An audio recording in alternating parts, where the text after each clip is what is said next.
He was the commander-in-chief of feudal Japan, a military dictator with the strength and cunning to crush all enemies. For 7 centuries, he was the pinnacle of this warrior society. History Channel International looks at the Shogun, the supreme samurai.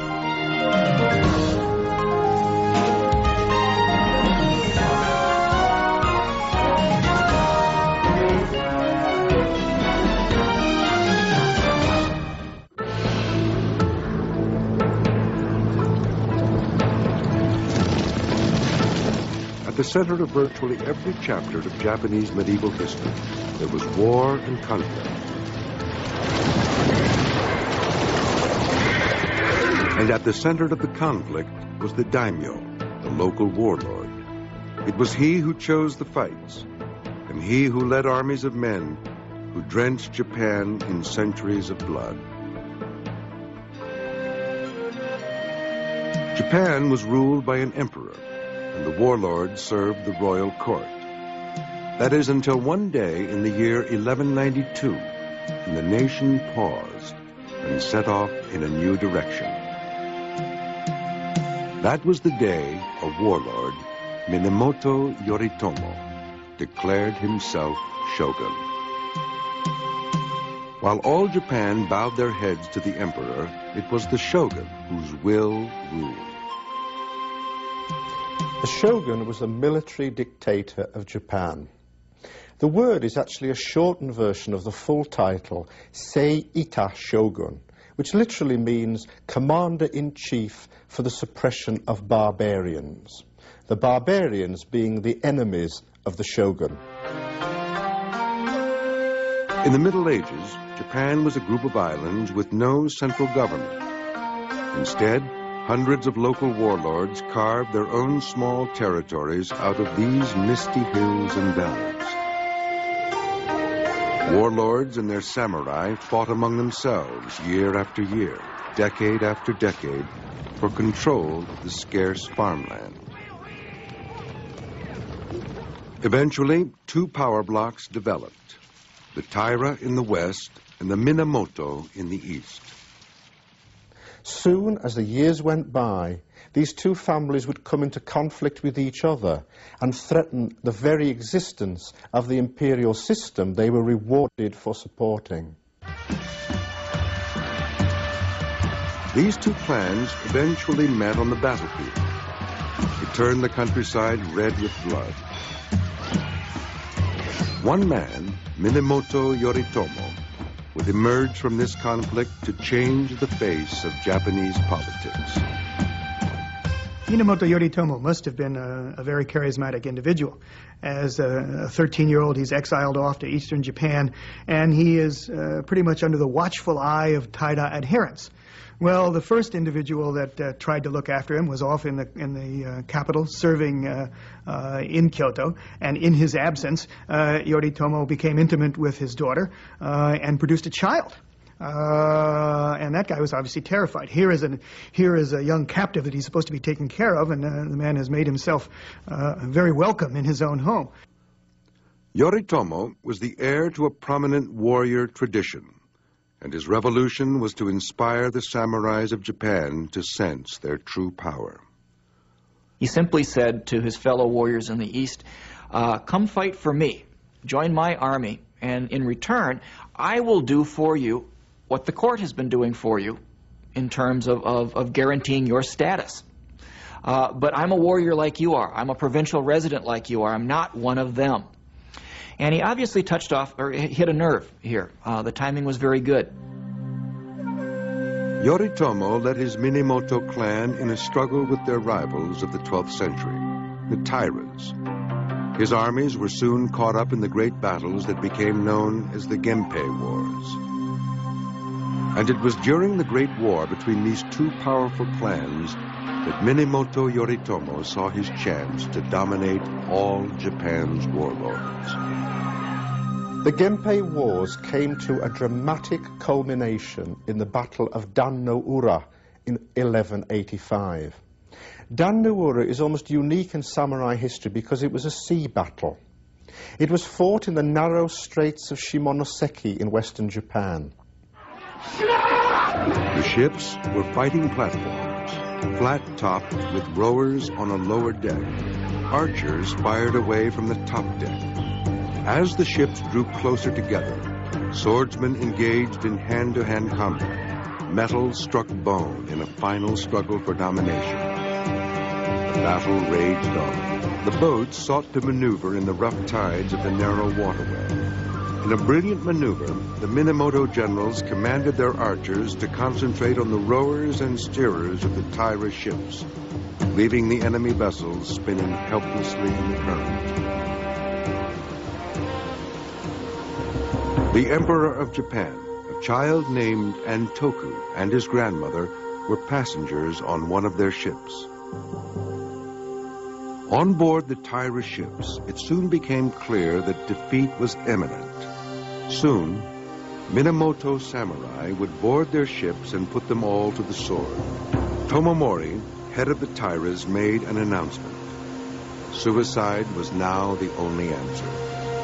Then he tied himself to an anchor and threw himself into the sea. Meanwhile, the grandmother of the 8-year-old sovereign took the young emperor in her arms and walked slowly to the ship's edge. She prayed with the child to Buddha and their imperial ancestors in preparation for the final act. Then, with the words, "In the depths of the ocean, we have a capital city," she jumped into the waves, taking the young prince with her. The remaining Taira warriors followed her lead by committing seppuku, cutting themselves open with their own swords and throwing themselves into the sea. And it was said that because of the blood from the numerous slain warriors of the Taira, mingled with the red dye from the Taira flags, made the sea turn red in the area of Dan Noura. And there's one other legend about Dan Noura, that the little crabs that live on the beach have on their backs the face of the dead warriors, because the spirits of the dead Taira samurai live in these little crabs and still haunt the coast to this day. Yoritomo then emerged from the Genpei War as the officially recognized head of warrior society in Japan, the official head of the military and police systems for the court. Yoritomo's government was called Bakufu, named after the tents that generals set up near the battlefield. The great skill that Minamoto Yoritomo possessed was the skill of political adroitness, so that he could convert his military victories over the Taira into something more long-lasting. As a result, he set up a system of constables around the country, whereby these local samurai governors acted on his behalf, rather than having the centralized rule from the imperial palace and the imperial court. Minamoto's loyal samurai warriors spread his influence throughout the country to make the point that his Bakufu government was in control. He set up his government in Kamakura, far from the emperor's imperial palace in Kyoto. It was his way of putting distance between the shogun and the emperor, to remove himself from the emperor's influence and to make a statement that the shogunate was a government of the samurai and not of the court. With this Bakufu rule, Yoritomo managed to do more for Japan than the emperors before him had ever achieved. Besides bringing the warring daimyos under his control, he created the first warrior government the Japanese people had ever known. In the process, he brought order to Japan, establishing a justice system fairer than anything that preceded it. Warriors took over tasks that the former bureaucrats of the imperial palace had been doing badly or corruptly. His loyal constables monitored everything from taxation to agriculture to military recruitment. We generally see Yoritomo as the first important military figure to sort of initiate a long period of samurai involvement, if not outright control, of the political process in Japan. The first shogun ruled with an iron fist, but knew how to be even-handed. When Yoritomo died in 1199, the tradition of the super warlord was established. But every shogun that followed knew what Yoritomo knew. The shogun would only survive if he was the wiliest fox in a forest of ambitious and dangerous warlords.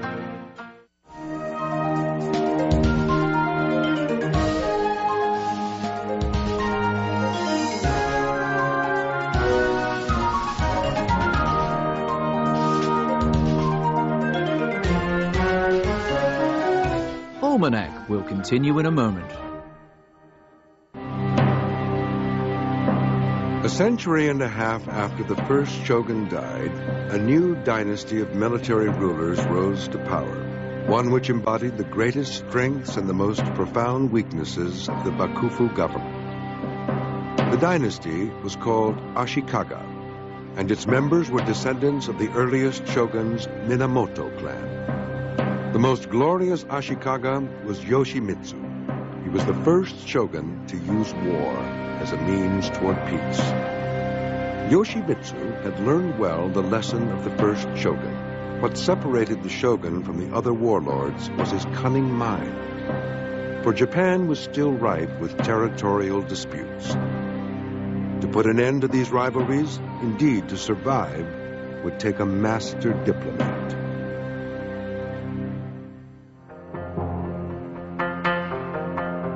In 1392, two rival clans pitted huge samurai armies against each other, as each claimed one of its heirs emperor of all Japan. As a result, there was the emperor of the north and an emperor of the south.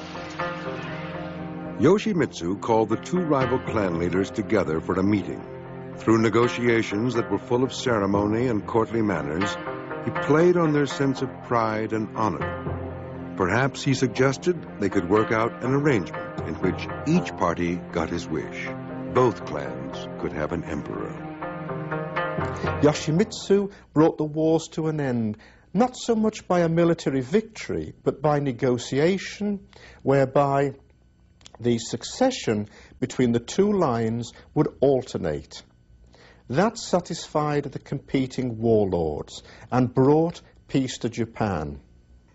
Yoshimitsu is known to us historically far more as a patron of the arts than he is as a military figure, even though it was during his particular tenure as shogun that the endemic warfare that had been going on in Japan for several decades was brought to a halt, as he brought the northern and the southern courts together again.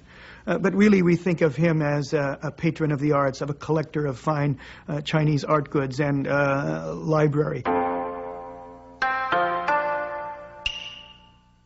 Shogun Yoshimitsu, the negotiator and the peacemaker, brought Japan into a brief but significant era of peace. Under his rule, the arts flourished. Without the fear of conquest and battle, calligraphy, poetry, and music developed as they never had before.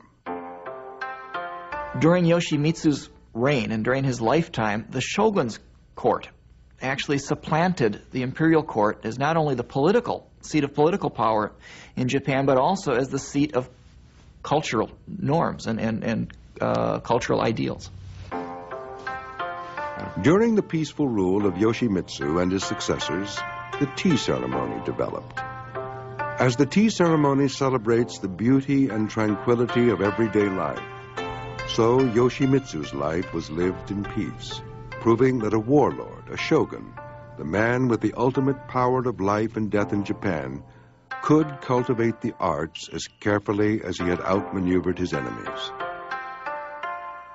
Yoshimitsu transformed the capital Kyoto into a magnificent city of temples and gardens. One of his most famous artistic accomplishments is the creation of what's called the Golden Pavilion, a fairly elaborate and very expensive temple complex in the capital city.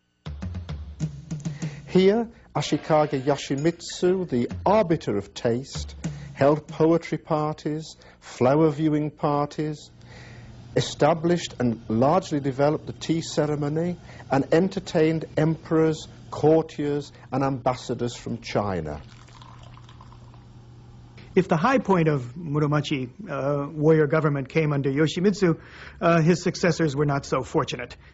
By the time we reached the 8th shogun, Yoshimasa, already things had begun to unravel rather severely, and Yoshimasa was not able to preside over a very powerful warrior government at all. 5 Ashikaga heirs succeeded Yoshimitsu as shogun, but their reigns were disappointing. The final Ashikaga shogun, and perhaps the most tragic, was his great-great-grandson, Yoshimasa. Yoshimitsu had built a pavilion of gold. Yoshimasa determined to build a pavilion of silver. The pavilion was built, but funds ran out before it could be coated in silver as he had planned.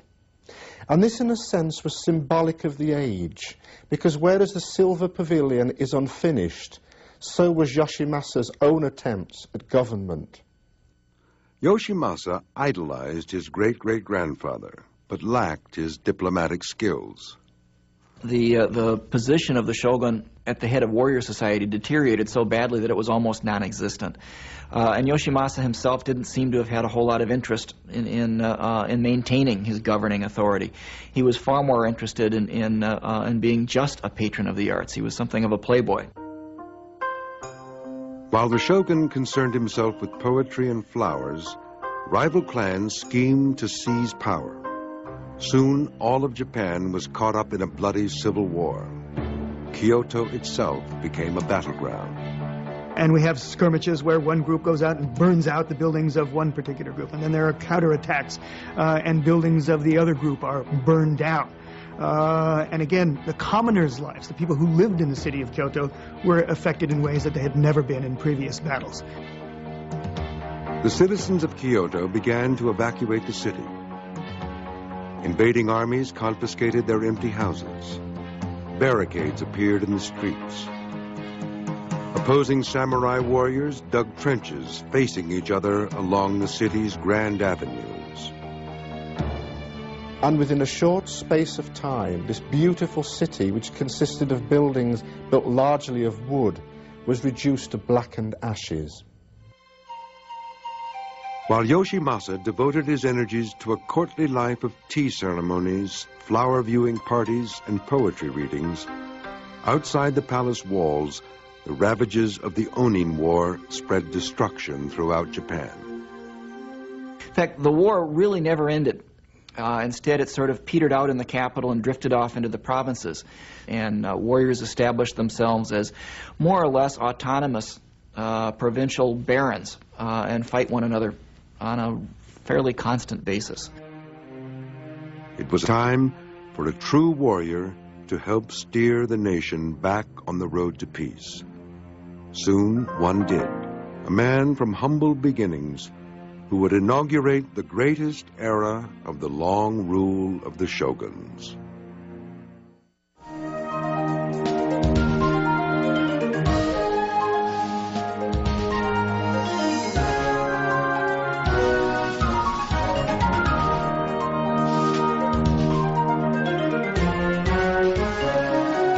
Almanac will continue in a moment. By the 16th century, clans, bandits, and fanatic religious cults fought one another in struggles so relentless that the period became known as the Age of the Country at War. Provincial warlords had become their own masters once again, and the countryside spun off into many small kingdoms rather than one central government. One warlord would steer the country back on the road to peace. His name was Oda Nobunaga. He was an intrepid warrior, absolutely without fear, and absolutely, it would seem, without shame. We remember him today because of the tremendous cruelty that he seems to have exhibited in dealing with his enemies. As the British historian George Sampson once noted, he was a cruel and callous brute. Nobunaga's origins were humble, too humble for him to ever dream of becoming a shogun. The son of a minor warlord, he remained a small territorial chieftain until opportunity knocked at his door. He controlled a comparatively small area of land. But it was very strategically situated because to the east of the Oda territories was the territory of the much more powerful family of Imagawa. And in 1560, Imagawa Yoshimoto, the head of the clan, conceived a grandiose plan of marching on Kyoto and setting himself up as shogun. With a sizable force of 25,000, the defiant warlord began to march towards Kyoto. Following the etiquette of the day, Yoshimoto planned to notify the various warlords whose territories he would pass through. There was one neighbor, though, who wouldn't be worth this consideration. Now, it so happened that the first territory that Imagawa would have to pass through was Oda Nobunaga's own province. And he clearly regarded Nobunaga as a minor irritation to be brushed to one side. After all, his troops outnumbered the Oda troops by 12 to 1. Imagawa's samurai burned 3 of Nobunaga's frontier fortresses with little real resistance. So confident was Imagawa Yoshimoto of ultimate victory that he rested his troops in a little gorge and held one of the traditional head-viewing ceremonies. By the time Yoshimoto had settled his troops down for a rest, Nobunaga was already mobilizing his men for an attack. During a heavy thunderstorm, Nobunaga's samurai overran the camp. The intruders reached for their weapons, and the killing began. When Yoshimoto awoke from his nap, he could hear noise and shouts, but he mistook it for a brawl among his men. Just as he emerged from his tent to stop the fighting, he saw a Nobunaga samurai racing towards him. It was the last thing he ever saw. The Battle of Okihazama, as it is called, lasted only for about 15 minutes, and it turned out to be one of the most decisive battles in Japanese history, because it raised Oda Nobunaga, the minor warlord, to a position of military preeminence in central Japan. It was his springboard to move towards a goal of unification. At the age of only 21, Nobunaga was on his way to becoming the ruler of all Japan. He continued to wage campaigns across the country. One by one, he eliminated the country's most feared and unruly warlords. Province after province fell under Nobunaga's control. If we tend to think today of Oda Nobunaga as a warrior who was absolutely ferocious in defeating his enemies and not giving an inch, all of his life wasn't devoted totally to the military conquest of Japan. He was a man of very eclectic interests. And certainly we owe a lot to Oda Nobunaga as the individual who perhaps facilitated the spread of early Western civilization in Japan. It was in the 1540s, as a matter of fact, that European civilization reached Japan. He made brilliant use of the newly arriving Europeans. He pitted the Christian missionaries against a fanatical Buddhist sect of warrior monks. They were tough fighters who had challenged his rule and caused him endless problems on the battlefield. He let loose newly converted Christian samurai with a religious fanaticism of their own. They took on the monks with tremendous courage and determination. Nobunaga swore that he would destroy them yama yama, tani tani, which means on every mountain and in every valley. He destroyed them without a moment's thought. Thousands of people met their death. Particularly, he is remembered, for example, for burning down the entire religious establishment at Mount Hiei, which had been the protective temple for the capital at Kyoto since it was founded in the 9th century. And thousands of people met their death when he burned down all those buildings and put everyone to the sword. Nobunaga was quick to employ another export to the shores of Japan: gunpowder. He was the first warlord really to understand the potential of using guns in battle. Lots of other warlords used them, but very few had used them effectively. At the Battle of Nagashino, Nobunaga put his musketeers on the front line and ordered rotating volleys. As inaccurate as they were, the volleys proved deadly, cutting down the closely gathered enemy samurai as soon as they ventured too close.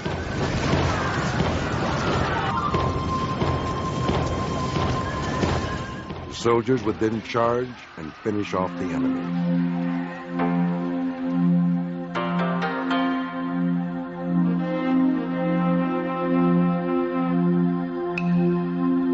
His power consolidated, Nobunaga ordered a magnificent castle built, overlooking the largest lake in Japan. He then commissioned the country's most famous painter to fill it with golden screens of great splendor. Nobunaga's authority remained unchallenged for over 20 years, until in 1582, an ambitious general decided to seize an opportunity. Nobunaga had stopped for the night at a temple in Kyoto on his way to a castle siege in the west. He never suspected that the traitorous general, Akechi Mitsuhide, was preparing to set the structure to the torch. While flames began to consume his placid surroundings, Nobunaga would deny his enemies the pleasure of assassinating him. He committed ritual suicide. The man who killed him, Akechi Mitsuhide, has acquired the title into history of the 13-day Shogun, because 13 days is all that he lasted.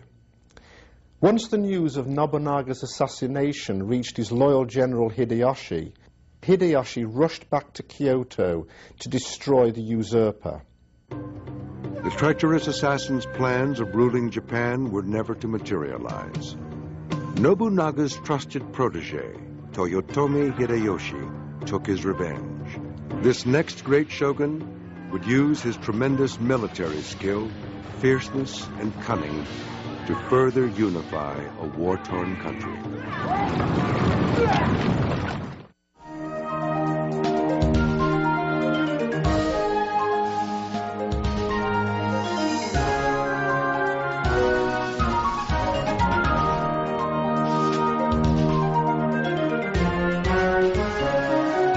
Almanac will continue in a moment. Toyotomi Hideyoshi avenged the death of his master, Oda Nobunaga. He had the murderer's head put on public display. A crude form of press release, clearly a warning that Hideyoshi was taking over where Nobunaga had left off. But Hideyoshi found a Japan still torn apart by restless warlords. He quickly set out to further the cause of reunification. Toyotomi Hideyoshi was Japan's most dramatic rags-to-riches story. He began life as a peasant, as a foot soldier in Nobunaga's army. But his skill, his fierceness, and his cunning helped him advance as a military officer. He's an individual that showed incredible ability to fight and to organize troops, to communicate well with other troops who were placed under him, and he rose rather rapidly within the command of Oda Nobunaga. Hideyoshi had risen from the peasant class to become a commander of samurai. Eventually, he became the ruler of all Japan. He was a fearsome sight, a warrior who led his men into battle. Some people said he had the face of a wizened monkey, but that on the field of battle he was a veritable war god. And like the other two great unifiers of Japan, Hideyoshi led from the front. Hideyoshi was as crafty as he was ruthless, and he soon implemented a plan to rid the islands of undesirable weaponry and any challenges to his authority. In 1587, he issued an edict that all non-samurai were to turn in their swords. The soldiers fanned out across Japan in what became known as the Great Sword Hunt. He decided that the peasantry, the population at large, did not need to be armed. As he said in his particular edict, it hindered the collection of taxes, as one could imagine it very well did. And so an enormous amount of arms was collected from the population at large, so that Hideyoshi could feel more secure. This meant that there were fewer people out there who could perhaps rise up and smite him down. He knew that his enemies would be outraged, so his sword collectors simply explained that the weapons were to be melted down and transformed into a huge statue of Buddha. It would benefit it by bringing about peace, and also it would be honored in the next life, because these weapons of war would have been melted down and turned not quite from swords into plowshares, but from swords into an image of their god. But even with the thousands of weapons smelted into the prodigious belly and smiling eyes of the great Buddha, Hideyoshi's work was not complete.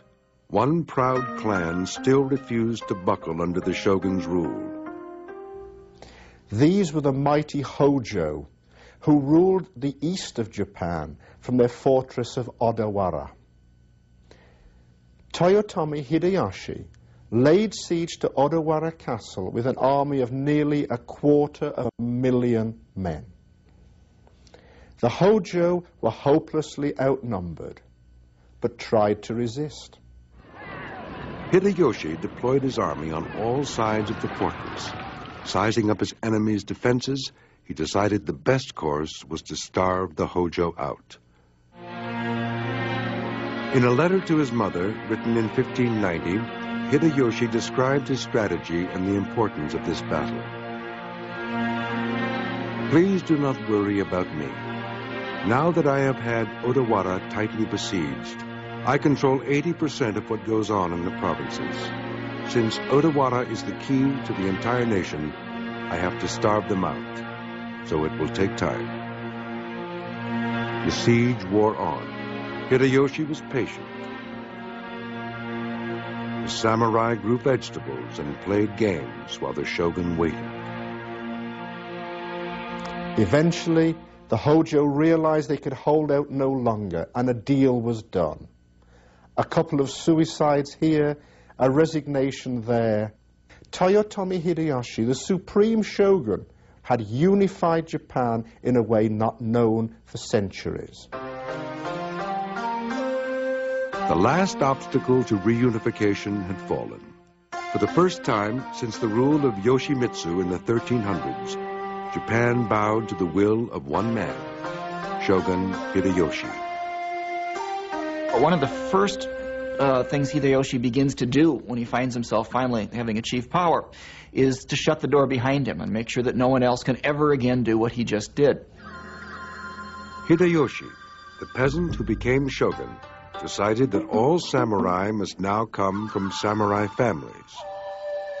No one could do what he had, rise from a lowly birth to the pinnacle of power. He begins the idea of social separation of class, trying to define what is a samurai, what is a peasant, what is a merchant, and who should live where.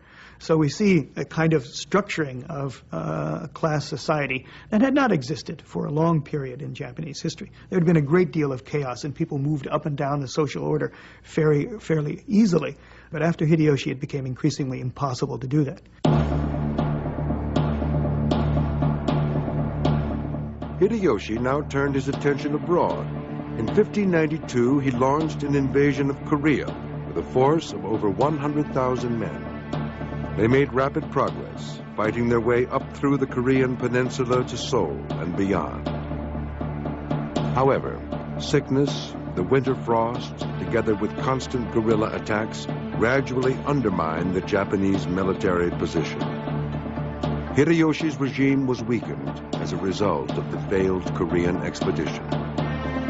Hideyoshi, who had fought his way into the samurai class and made it rule supreme, now faced the same problems as his predecessor, Oda Nobunaga.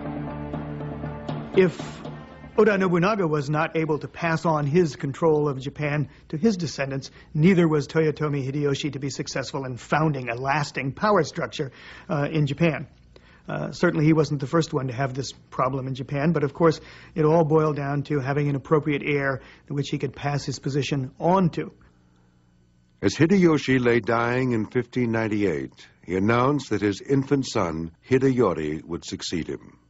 Several times before he was to pass away, Toyotomi Hideyoshi called to him his 5 major generals, asking them and swearing that, and having them swear that they would in fact support Hideyori upon Hideyoshi's death. The fact that he had to call them together more than once suggests that he was somewhat apprehensive as to the future of his young son. And in fact, that's exactly what was to happen. One general in particular, Tokugawa Ieyasu, a trusted confidant, pledged his loyalty. It was a promise he would not keep. Within hours of Hideyoshi's death, this warrior would begin his own bloody struggle to earn the title of Shogun.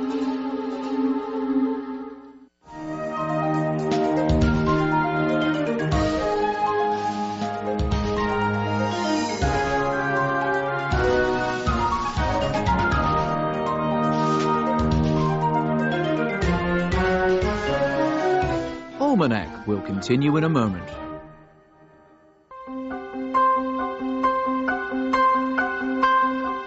Tokugawa Ieyasu's rule was born in betrayal and anointed in blood. He had sworn at the deathbed of Shogun Hideyoshi, his mentor, that he would support his son as shogun.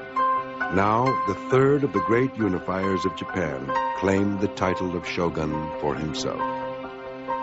There's a story about how Ieyasu, Hideyoshi, and Nobunaga were supposedly sitting out on a veranda one night watching a nightingale sitting on in a tree nearby, and they began discussing how it is that they would get this nightingale to sing. Nobunaga says, "Oh, well, that's simple. If it doesn't sing, I'd kill it."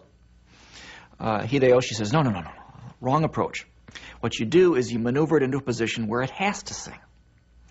Ieyasu says, no, you've got this all wrong. It's very simple. You wait. Eventually, it will sing.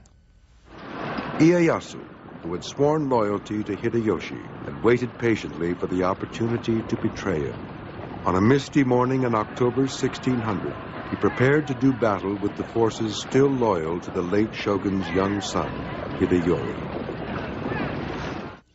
They met in battle in 1600 at a little place called Sekigahara. Sekigahara was one of the most decisive battles in Japanese history. The morning of the battle was so foggy that the opposing armies literally bumped into one another. Slowly they assumed positions on opposite sides of the valley and waited for the clouds to lift. The sun finally burned through and the battle began. Ieyasu ordered a blast of firearms that sent his enemies tumbling down the far hill. He followed up with a full-scale attack. The musket units abandoned their guns and resorted to more traditional fighting techniques, face-to-face, one-on-one. The Tokugawa triumphed. They destroyed their enemies utterly. At the conclusion of the Battle of Sekigahara, Tokugawa Ieyasu held the traditional head-viewing ceremony. He asked one of his retainers to bring his helmet forward as the first of the heads arrived. He placed the helmet on his head and tied the cord securely under his chin, uttering the words, "After a battle, tie the cords of your helmet," a phrase which has become a Japanese proverb, indicating that you can't be sure of victory until everything is complete. Ieyasu had to move quickly to consolidate his position if he was to secure the title of shogun. He announced that the lands across Japan would be redistributed. To his friends, Ieyasu rewarded more lands, usually strategically located. His enemies had to settle for pieces of property far removed from Ieyasu's home territory. Ieyasu was on the verge of completing the job of unification begun in earnest by his two predecessors.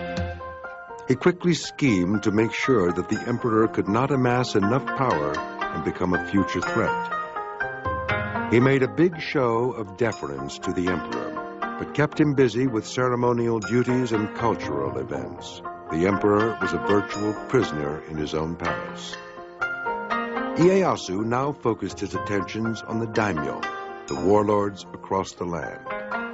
He announced a new policy called alternate attendance, which forced all warlords to keep two homes, one in their own territory and one in the capital.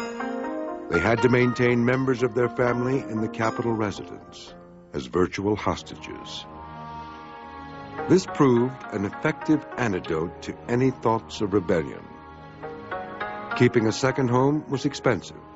They were too short on money to finance a potential rebellion. On top of all this, they also had to pay rent to the shogun for the privilege of keeping homes in his capital. Japan, a land of constant war, stood ready to enter a new golden age of peace and cultural renaissance. But one crucial battle was left to fight. Hideyori, the previous shogun's son, remained alive. He posed a threat as the only living contender for the title of shogun. Hideyori would have to die before Ieyasu could truly rule. In 1614, Toyotomi Hideyori shut himself up in his late father's castle of Osaka. One of the strongest castles in Japan, was filled with all the people who had suffered at the hands of the Tokugawa triumph.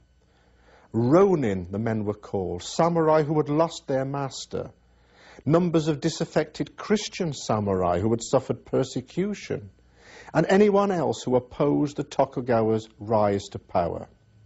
Eventually, of course, matters have to come to a head, and Ieyasu realized that. And so in 1614, he used a fairly flimsy excuse to pick a fight with Hideyori, and the result was the two campaigns at Hideyori's castle, Osaka Castle. Hideyori's fortress walls were protected by guns, cannon, and other firearms. His forces were considerable. They would not yield easily. Ieyasu's army numbered almost 250,000 men, and were equipped with 300 guns aimed at the fortress walls. His greatest weapon, however, was his own cunning mind. First, he sent a representative to engage in phony peace talks with Hideyori's anxious mother. She was seduced by the offer of a quick and bloodless reconciliation and pressed her son to negotiate. He agreed to Ieyasu's terms. The peace negotiations reached a satisfactory conclusion, satisfactory to the Tokugawa, which was that Hideyori would continue to live in Osaka, but pose no threat to the Tokugawa. Ieyasu made a show of disbanding his army.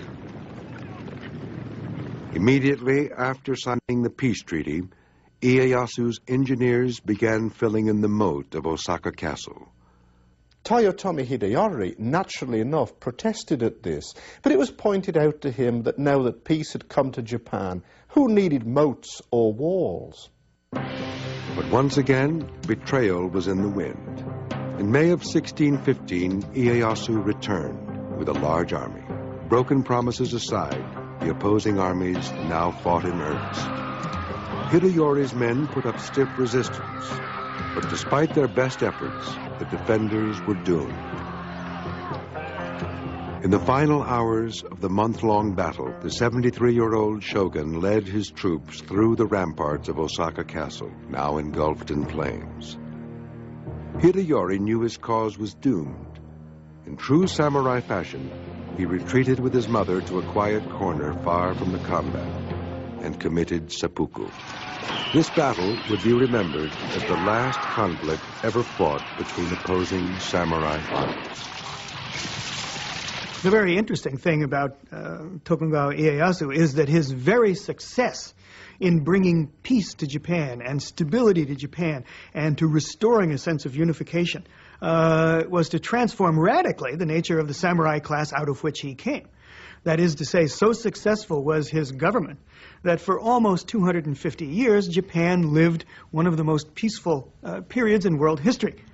There just were not major outbreaks of violence. Ieyasu knew that power could only be sustained when the country was at peace. To maintain the peace, he created a massive bureaucracy, which turned samurai warriors into government workers. And peace would be maintained by sealing Japan's borders.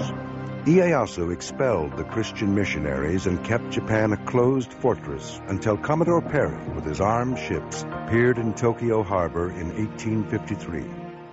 With ferocity, cleverness, and cunning, Tokugawa Ieyasu enabled his descendants to rule for almost 250 years.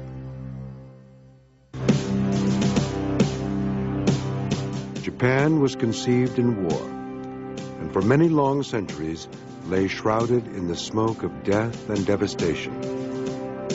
And so it was that a warrior would return the nation to peace. And that warrior was the absolute dictator they called Shogun.